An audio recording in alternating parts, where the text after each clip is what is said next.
Clint Lamb with us now. Clint R. Lamb on Twitter. You find him at Cover Crimson. That's our Alabama site, covercrimson.com. Did I call him Clint Black a few seconds ago? I don't think you did. I don't think so. Clint, did Jim call you Clint Black? Did you catch that? If he did, I didn't take no offense to it. I'll tell you that. I hear you. Take that paycheck for dang sure. The lights are on, but nobody's home, my friend. So, Clint, I'll start with you the way we started with Kyle. There was an open practice for Alabama, so you've seen that, but there was also a scrimmage. Can you, from those two, from your scrimmage intel plus the open practice, just your single biggest takeaway from that? Single biggest takeaway.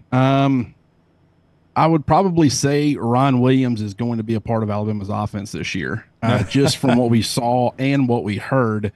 Not only did he have the 50-yard touchdown catch that everybody heard about, he has been providing a lot for others as far as just the fact that he commands such a presence, and he's a player that you have to account for regardless of where he's lining up, regardless of what he's doing. That's creating some opportunities for others. And then we get to the open practice, and I was shocked to see that it was Ryan Williams, Caleb Adams, and Cole Adams and Jeremy Bernard, who were the three receivers. I'm not saying that means they're going to be the starters come week one, but I do think it's interesting because they need to kind of solidify some depth, and I think they're doing that with some of these other guys. It's just a matter of determining what the pecking order is. But right now, it has to be that the five-star freshman Ryan Williams, who I originally thought might take a little while just because he's a 17-year-old, supposed to be going into a senior year, and he's playing at the one of the top programs in college football, and he stepped on campus from pretty much day one and been making an impact. Clint, those of us who have been at Alabama's practices, we have kept an eye on Caleb Odom, tight end turned wide receiver. What did you see from him on Saturday and Sunday? Yeah, I mean, obviously the one-handed catch is what everybody's been talking about. And it kind of just, the catch radius is unbelievable. Being 6'5", close to 230 pounds, very athletic kid, can get up in the air. You have to have a unicorn type of defender to be able to cover a player like that. He's such a mismatch problem. And with you losing a player like Amari Black, do you really have that size, height, weight, speed player within your offense who can really do a lot of that stuff? And right now, I've been vocal about it. I don't really think that Alabama does. They've got plenty of options in the passing game. I think they're going to be extremely effective and efficient in the passing game, but just having that mismatch problem that you force defenses over the course of the week as they're preparing for you to take into account and have to spend a lot of resources figuring out how they're going to stop. That's one thing that Amari Black did for Alabama's offense last year. And eventually, I don't know if it'll be a day one kind of thing like it is with Ryan Williams, but eventually Caleb Odom could be that guy for Alabama in 2024. So, I mean, he's been extremely impressive. Like I said, the size stands out, but also just he kind of has that dog mentality. He's not just a player who lives off of name, lives off of his physical abilities. He wants to get better. He's gotten a lot better throughout the course of his time at Alabama, even though it's been pretty brief. And I think that he'll end up making an impact at some point in 2024. I just don't know exactly when it'll be. I'm interested on just through this scrimmage and the camp so far, is there a player that maybe is not getting talked about enough that you think now should be in everybody's conversation? Well, I will say that I was extremely impressed with James Smith yesterday. And the reason that he might not be the perfect answer for this question is because Alabama has a lot of depth with the interior of their defensive line. Like, you got Tim Smith, you got Jaheim Otis, who's come back from injury and has looked pretty good from what we've heard. You've got Tim Keenan, who I think is a very underrated player in the SEC. And then you've got, Damon Payne as well. So you got four guys ahead of him right now. But when you talk about having a deep rotation of interior defensive linemen, James Smith is one of those guys from a consistency standpoint. He's got to continue to improve, and he's got to do the little things on a down-to-down basis where he can be trusted. But when it comes to just getting in one-on-one matchups, having that explosive first step like he has, very few offensive linemen can get him blocked consistently, and we saw that in the open practice on multiple occasions. I think out of all the defensive players that I saw, when you talk about flash, no one flashed more than James Smith, in my opinion. So it's a matter of where does he fit into the rotation? Is he a kind of a 2025 guy? Is he more of a, he gets some snaps maybe in mop-up duty, but is he a heavy part of the rotation? I don't know, but I do think whether it be in 2024 or for his future, we need to be talking a lot more about James Smith because he's a very disruptive player. Fits exactly what Kane Womack wants to do defensively, getting away from that two gap, kind of defensive system to a one gap penetrating, attacking mentality. James Smith is a perfect interior defensive lineman for that, and he just, needs to continue to work on the consistency side. That's the kind of stuff you get at covercrimson.com, covercrimson.com, Clint Lamb and his team over there. LT Overton, the kid from Texas A&M. I saw him on the sidelines at the Rose Bowl. He was excited to be with Alabama. He is still there. What are you hearing about LT's camp? Yeah, he's been an impactful player too. He had a really good scrimmage. The fact that he was such a big player, 6'5", 265 pounds for Texas A&M, has that edge ability. And him kind of coming over to Alabama when Nick Saban was going to be the coach, you've kind of foresaw his role changing a little bit, becoming more of that 3-4 style of defensive lineman, definitely playing some out on the edge like you saw with Justin Aboybe, but, more of a 4-eye, 5 technique type of role. He's going to be playing a little bit further out in this type of defense in a 2-point stance, kind of, playing more of an outside linebacker type of situation. And, I think that fits him perfectly. He's got the ability to hold up as a run defender. He's now, I want to say, like 283 pounds, perfect for that bandit position. And they need some juice off the edge. And I think he provides that maybe more so than any of the other bandits currently. I think Keon Keeley's ceiling is probably, as high or maybe even a little bit higher. But right now, Overton and his ability to affect the quarterback is going to be absolutely huge because we know they're going to get a pretty consistent pass rush regardless of who it is over on the other side from that Wolf position. But really the point of having that bandit is you want to have a bigger body player who can hold up against the run, but you don't want to sacrifice too much as far as your pass rush. And so a guy like, LT Overton, I think is going to be a huge part about Alabama's defense this year and certainly fit into the SEC.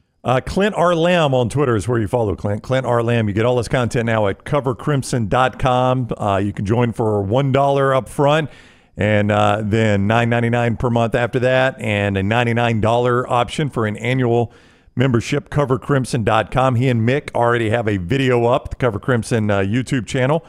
They've got a video up there and more to come. Plenty of video content from Clint, including what a lot of people are so excited about. He and Chris Marler back together. Vern Funquist. Right. So many people excited about that. I am going to go left or right on the offensive line. You stop me when I get to a position that you think is not absolutely locked down as of now. All right. So I'm if you go left to right, I can tell you where he's going to stop. Well, if you go right to left, this will be a short conversation. Well, I start on the left side for one reason, but I want to see if all these others are on lockdown. Caden Proctor, Tyler Booker, Parker Brailsford, Jaden Roberts. He didn't stop me yet, Jim. Wilkin Formby, is that the only one that's not on lockdown right now? Is Wilkin Formby at right tackle? That's the only one right now. And I mean, I certainly still think Elijah Pritchett's involved in that conversation, and it's still very much competition. But from everything that we've seen, Wilkin Formby has continued to work as like the first guy up. I know Elijah Pritchett has seen action with the first team offense since making that switch from left tackle to right tackle. But, it's mostly been Wilkin Formby, and Formby has not kind of been, quote unquote, a swing guy. And I think a lot of people, if it ends up being Pritchett, a lot of people assume your swing tackle is like your number 3 guy. You got your starter at left, you got your starter at right. And then if either one of them gets hurt, the number 3 guy comes in at either spot. Even if Pritchett ends up winning that job at right tackle, he can still be considered your swing guy because Formby's only been playing the right side. So if something happens to Caden Proctor, Elijah Pritchett could kick over to the left side and then Formby come in at right tackle. That's something that, you certainly need to be monitoring. But with the interior of the offensive line too, at least in the open practice, Tyler Booker didn't really participate at all. Jaden Roberts didn't participate. The other 3 did, and Elijah Pritchett did as well. And you saw Gino Vandermark end up playing some left guard. You saw Rock Montgomery playing right guard. They've been playing center right guard, kind of swapping back and forth throughout fall camp. So I think they're, Sunday's open practice, to me, you saw a lot of guys get held out. And it was the day after a scrimmage. That's not overly surprising whatsoever. But what it did do was, it was kind of a depth building practice where you got a lot of those younger guys reps or other guys reps. And I think from a depth standpoint, being in the SEC at some of these critical positions, whether it be corner, whether it be offensive line, it was a very important practice, and you're starting to see that offensive line come together. Right tackle has still not been figured out. But it's not that they don't have options and they're trying to find somebody to step up. They have a couple of really good options, and it's just determining who's the best one and who's going to actually be in the starting lineup. Clint, I heard that Coach DeBoer said a little bit of Saban after the scrimmage on Saturday. What was your biggest takeaway from the press conference he held?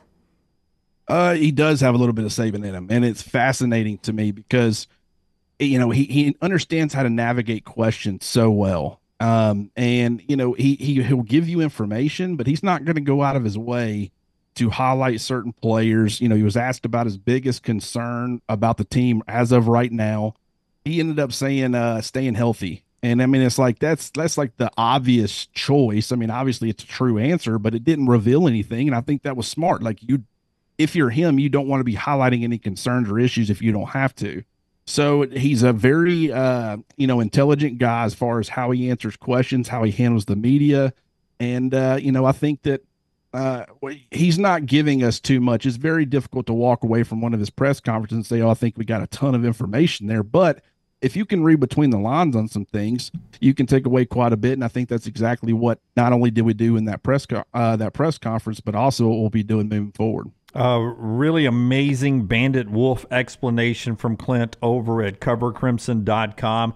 You also threw out your offensive and defensive depth chart projections before the first scrimmage. I won't get into it too much, but my grandmother used to love the game Yahtzee, where you have all the dice and you put them in that little cup. I hated that game. You would shake it. It was like a leather cup too. Yeah. Yeah. Well, she made us use the cup. I just wanted to hold them in my hand and throw them on the board, but she wanted us to use the cup and roll it out there. And she didn't like it if you just turned the cup upside down. She wanted you to roll it on the table. Granny was a ball buster. Is that she was? She used to weld ships in World War II. Okay. Would you want to? It's almost like a game of Yahtzee with the defensive backfield, in my opinion. I don't know who the heck's gonna be back there. A lot of talent back there. Not to give away everything, but you need to give everyone a little taste of what you're getting behind the paywall. What kind of intel do you have about that defensive backfield right now? Like starting corners. If we were starting the season tomorrow, who do you think the two corners would be?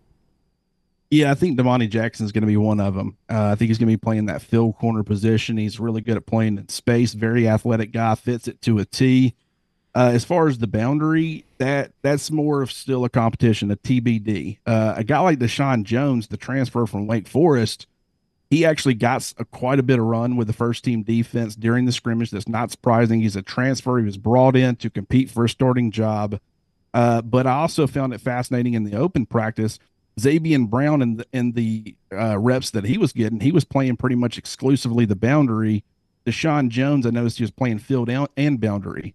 And I mean, they're still determining depth. Like, you don't want to be, you don't want to have to go to your fourth best guy because your third best guy is specifically a field or a boundary guy. So you want to have some guys who have some versatility, but a guy like Deshaun Jones getting work at both, I think that could be very valuable. If it ends up being Xavier Brown who ends up starting on the boundary, a guy like Deshaun Jones, he's got experience at both. If either one of your two starters goes down, he can come in and be that number 3 guy. And then Jalen Mbakwe played a lot of field from what I saw. He's an extreme athlete as well. Really, had some rawness to his game, played a lot of different positions in high school. So I thought he might take a little bit longer than he's taking, but I think he's actually coming along quite nicely and could end up having a role or make some sort of impact in 2024. So there are a lot of different players who are still in that competition. I think Damani Jackson is the one that you can pretty much bank on is going to be a starter. If I had to guess today, I'd probably say it's going to be Xavier Brown, but Deshaun Jones is in that conversation. And I think even Jalen Mbakwe, could add some depth there as well. So I think it's got the chance to be a really good secondary. And with their cornerback room, if they can get that figured out, the offensive line's come along really nicely. I think the wide receivers, any questions that anybody had about that position, I think, those concerns have been alleviated.